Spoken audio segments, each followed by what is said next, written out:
Hello everyone, good morning. কেমন আছো তোমরা সবাই? আশা করি তোমরা সবাই খুব ভালো আছো, আর আমি কিন্তু বেশ ভালো আছি।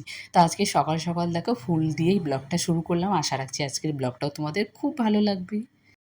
সকাল 8টা বাজে, ফুল নিয়ে আসলাম, এখন পুজো দিয়ে দেবো, তারপর মামামকে ঘুম থেকে তুলে দেবো। মামাম এখনও ঘুমাচ্ছে।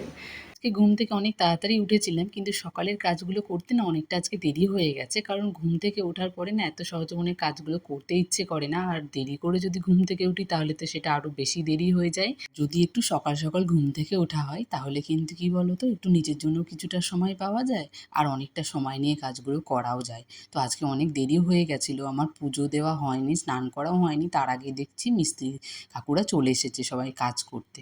তো আমি পুজোটা দিয়ে নিলাম, তারপরে ওদেরকে একটু চা করে দিলাম।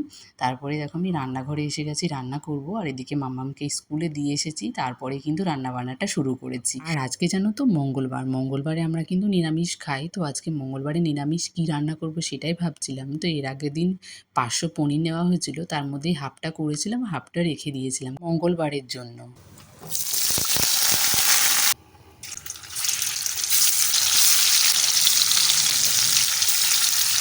আর জানো তো পনিরটা না খুব ভালো ছিল। আগে আমার না পনিরের তরকারি একটু ভালো লাগতো না খেতে, কিন্তু এখন যেন খুব পছন্দের হয়ে গেছে, কারণ পনিরগুলো এত ভালো। আর আমার বাপের বাড়ির দিকে না পনিরগুলো সে প্যাকেটে পাওয়া যায়, আর জানো তো পনিরগুলো ভাজার পরে কেমন যেন শক্ত হয়ে যেত, সেই জন্য ভালো লাগতো না।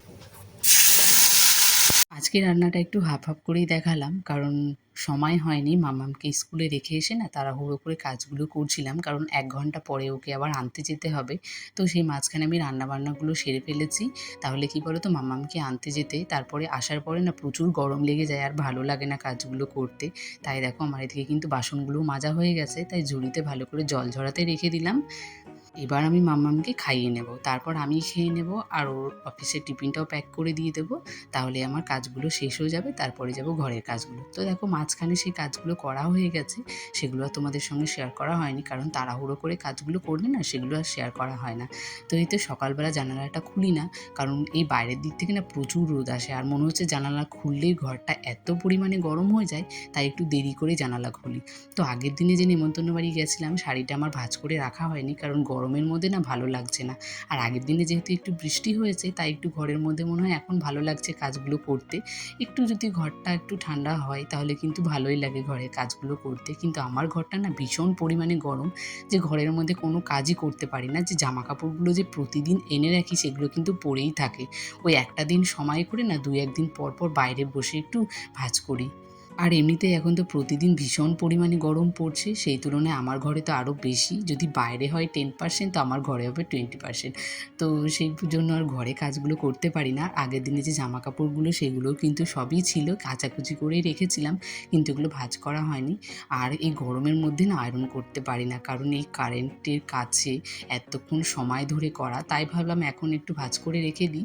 এই সামনে যখন শীতকাল আসবে তখন এগুলো সব করব। শীতকালের আশায় দেখো এখন ফেলে রেখে দিচ্ছি। কি করব বলো, ঘরের মধ্যে না করতে পারি না, সত্যি এতটা পরিমাণে গরম লাগে। তো যাই হোক, আজকের মতো এই কাজগুলো এখন গুটিয়ে রাখলাম, পরে দেখব। আর শাড়ি বের করে আবার শাড়ি রেখে না ওই শাড়ির জায়গাটা কেমন একটু অগোছালো হয়ে গেছে, কখন গোছায় দেখা যাক। কারণ শীতকাল না আসলে আমি ঘর গোছাতে মানে এই আলমারিটা গোছাতে পারবো না, কারণ এই গরমের মধ্যে আমি ঘরেই কাজ করতে পারি না, সেখানে আলমারি খুলে সব শাড়িগুলো নামিয়ে আবার সুন্দর করে ভাঁজ করে রাখা আমার পক্ষে পসিবল না। তো ওই শীতকালের সময়তেই সব পরিষ্কার করে রাখবো।